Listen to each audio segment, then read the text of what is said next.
Nothing significant was built without risk. Every great business, every great ministry, every great mission required someone willing to step into uncertainty. But there is a difference between faith and foolishness, between courage and recklessness. Wise leaders don't avoid risk, they learn how to manage it, because growth always lives on the other side of uncertainty. Faith, business, legacy.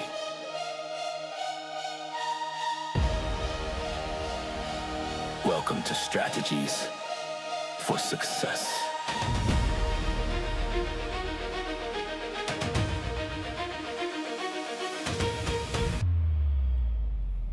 Hey guys, and welcome to Strategies for Success. I'm Trav. And I'm Tyler. As always, we're going to start off today with our scripture. It's found in Luke 14:28. Suppose one of you wants to build a tower. Won't you first sit down and estimate the cost to see if you have enough money to complete it? So today we're talking about risk with wisdom. Yeah. So we're always going to be faced with risk, but it's always good to have a little wisdom when you decide what kind of risk you want to take. Jesus, we look back on Jesus' teaching. He wasn't teaching against action. He was teaching against careless action. Yeah. Before building a tower, you want to count the cost. Before launching a business, you want to count the cost. Before taking a risk, you just count the cost. Faith doesn't eliminate the planning, but faith and wisdom work together hand in hand. And the strongest leaders understand that courage and preparation are partners. They are not enemies. Absolutely. Got a story for you. Today, it's hard to imagine a world without Disney. Movies, theme parks, characters known around the globe. But, and I'm going to go ahead and tell you because this one's pretty easy if you haven't figured it out. But Walt Disney's story wasn't a straight line success. In fact, it was filled with several setbacks. Early in his career, Disney started a company called Laugh-O-Gram Studios. The business failed. It went bankrupt. At one point, he reportedly had so little money that he couldn't afford a train ticket home. Many people would have quit. Disney didn't.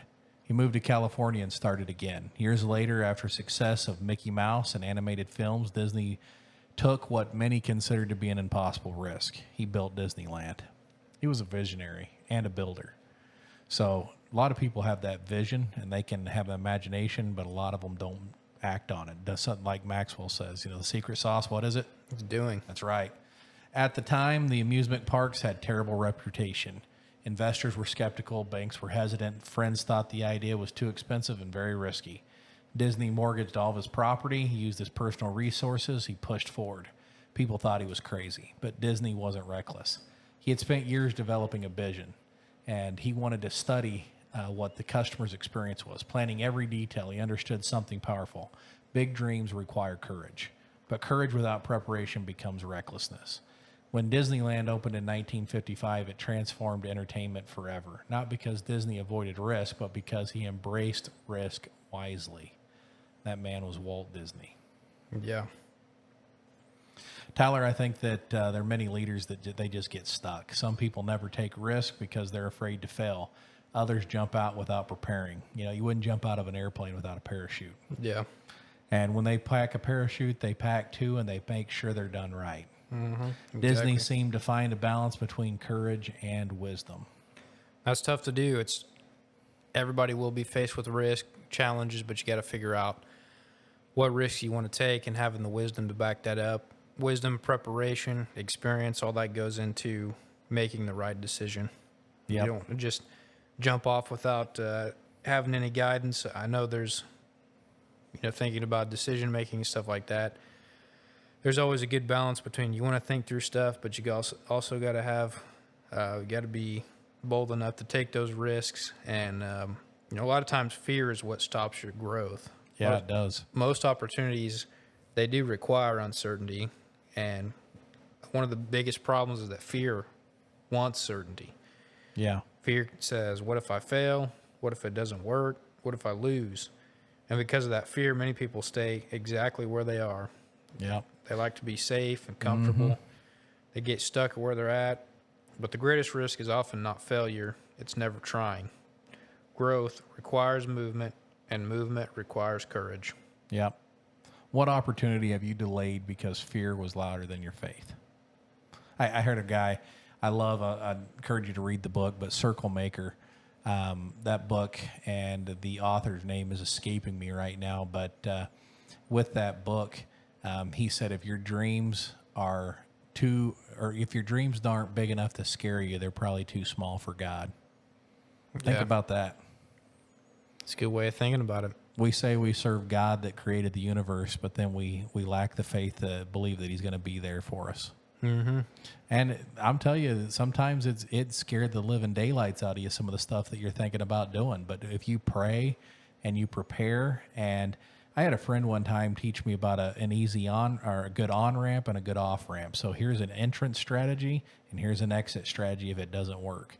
And that's planning long-term success, right? Because if you get out there and you don't know how to get off because this thing isn't working, it can be disastrous. But if you have that planned exit ramp, you know, this is the path. If this doesn't work, this is the path I'm going. So like an example with that, Tyler, is like maybe starting a new job. Mm-hmm. And you talk to the guy up front and say, hey, look, if this isn't a good fit for both of us, what does that look like? Yeah. And it puts a lot of that stuff out there so it's not a surprise for either side if it does happen or when it happens. Yeah. And remember, when we're talking about what opportunity have you delayed, sometimes delay is good if you're using calculations. You know, we're not saying just go out and take unnecessary risk. It's to have faith, pray, and actually make a calculated assessment. Yeah, and I would say myself personally, I do like to learn a lot. I like to read about stuff and listen to stuff and learn in general. But I have caught myself where you can get in that learning cycle where you can just say, well, I want to learn more about it. I want to do more about it. Or you want to know more about it. And I'd like to learn more before I make a decision. And at some point, you can just get caught in that cycle and never make a decision. So, yeah, you know, sometimes you got to learn stuff the hard way. But that's been something that I've learned and I'm continuing to learn as you got to figure out some decisions you got to make a little bit quicker and some you got to have a little more time to make the decision. But, you know, I'd say once you have a baseline of experience and preparation, it definitely helps you make those decisions quicker as you've been through it. But recklessness is another thing that destroys growth. This is the opposite side. Yeah. On the other side are people who move too fast. Yep. They don't have a plan. I'd fall in this category. They're not prepared. They don't have any counsel. Don't do any research. That's not really courage. That's just being reckless. Wise leaders will ask the question, what are the risks? What are the costs? And what are the consequences? They ask that before they move. Preparation doesn't eliminate the risk. It reduces unnecessary risk. Yep. So think, have you ever made a decision too quickly and paid for it later? Oh, yeah. Absolutely. Yep. Financially, with my time, you know, all the resources that we were talking about just last week. Mm-hmm. And I think some of that recklessness can kind of go hand in hand with emotions. Sometimes if you're making too many decisions based on emotions at that time, then you can be pretty reckless. I think that's a big one because it's real easy to make a decision out of anger or someone says something and you lash back. But you need to get it off, say a prayer, take a deep breath, and maybe get some words of wisdom from a manager or from one of your workers or helpers or even from God or family, you know, and then make a decision based on information. And I'd say having good counsel, that's definitely a good thing. I know, like, on the business side of things, there's been times where there could be a product or service that someone wants to sell us, and they tell me about it, and I'm like, man, that sounds pretty awesome. That could be a game changer. And then I may talk to someone that's been around a little bit longer, and they kind of laugh, and they're like, I've heard that 1,000 times, and they tell me why it's kind of a scam or, you know, whatever that is. But they just have the experience to say, no, that's not really as good as it sounds, and then they can tell me why. But having that good counsel with people that have experience and that have been around the horn a few times, that definitely helps a whole lot. I had a guy that does financial planning. He told me, you know, make sure that you're planning, right? Don't just, you're not throwing something out there and hope that it's perfect by the time you get there. Mm-hmm. That'd be like throwing a firework inside of a model and blowing it up and hoping it was assembled when he got there, you know? Mm-hmm. And he said, this was what he told me. He said, bad or no information is actually better than bad information. Because if you make a decision, that emotion you were talking about, mm-hmm. you're making it off the way you feel, or you're basing it off wrong information. Yep. When you start doing that, That's worse than not having information at all. Yeah. Yeah, it's easy to get caught up in your emotions sometimes and think I'm going all in on this, but it probably wasn't the best idea. Wise risk creates growth. This is where leadership lives, not in fear, not in recklessness, but in wisdom. Wise leaders, they gather information, seek counsel, count the cost, make a decision, and then they move forward. That's probably one of the keys right there. Mm-hmm. Eventually, it comes to a point to where planning doesn't help. You have to act. That's where faith enters. Not blind faith, but informed faith. Exactly. I think also thinking about that on the religious side of things is, sometimes new Christians and stuff, it's good to have a little blind faith and blind ambition. But as you become a better Christian, I guess you could say, more informed, once you read the Bible and stuff, I know Travis and I were talking a little bit the other night, but like knowing why you believe something, it's a little easier to have faith when you know why, rather than just saying, well, that's just what I've always heard. I've heard this taught before, but, most people say, why don't you try walking on the sea in the middle of a storm? That doesn't sound like a good idea. Mm-hmm. But Peter had a relationship with Jesus, and he knew that Jesus was going to let him drown. And so when he saw Jesus and he said, "Come to me," he was like, I trust this man. I trust that he's the Son of God. And so he stepped out, when other people would have said, that seems pretty foolish. Right. But he stepped out of the boat. Mm-hmm. What's one calculated risk you need to take right now? That's something you got to think about, right? Because the key word was calculated. Calculated. Exactly. Yeah, think about it. Exactly. That leads us into faith. Faith. So what's the difference between faith and foolishness? How does God often call people into uncertainty? Why did Abraham have to leave before he knew where he was going? You think about the story with the son having the faith all the way up to the point of... Man, I've thought of that 100 times. That is a tough situation. Yeah. Really almost unbelievable. I have it happen to me a lot of times with Bible stories where I've heard it many times, and then when for whatever reason, I can actually stop and think about what that would look like in my own life with my own loved ones, or put myself in their shoes. It really is a mind bender, because you think, oh, that would have been a pretty easy decision. But when you actually think about people you love, if that was, if I had a son and that was my son at that point, that would be impossible. Any loved ones thinking about putting yourself in that position, that'd be extremely hard. But Abraham had the faith to do that and was willing to obey God no matter what it was. Can you imagine when his son was asking, Dad, where's the sacrifice? Yeah. I mean, I've thought of that many times too with my own boys, and he's just saying, trust God, God's going to provide. Yeah. That's some serious faith. Exactly. And how do we trust God while still planning wisely? Now, I know there's a lot of times that it's easy to get caught up and get stressed out and thinking about, I need to do everything I can to be prepared, but ultimately there's a lot of stuff that we can't control, and I think having the faith to trust God, doing the best that you can, but having the faith to trust God that there's a lot of stuff that is way out of our control, and God is in control, not us, thankfully. Yeah, faith isn't the absence of preparation. It's trusting God after you've done what you can do. Exactly. I think of the old movie Field of Dreams, right? Build it and they will come. Mm-hmm. So you gotta go out and prepare it. You gotta plant a crop. You don't walk out in July through September and be like, "Where's my crop?" if you didn't plant it at the first of spring. And it's always good to have faith, but if you had faith and you didn't plant, you're still probably not going to have any crops. Exactly. So faith sometimes doesn't taste real well if you didn't do the preparation. Exactly. You want to tell about business? Yeah, sure. So our business point, and if for those that may be a first-time listener, our FBL is the Faith Business Legacy, and Tyler's going to be telling me to move on here. But we've got three exciting new sponsors that I want to throw in here since it's time for business. Pins and Aces. Me and Tyler love playing a round of golf. These guys have some amazing golf gear, some awesome head covers. If you're a Top Gun fan, they've got a lot of the head covers that match that, patriotic themes.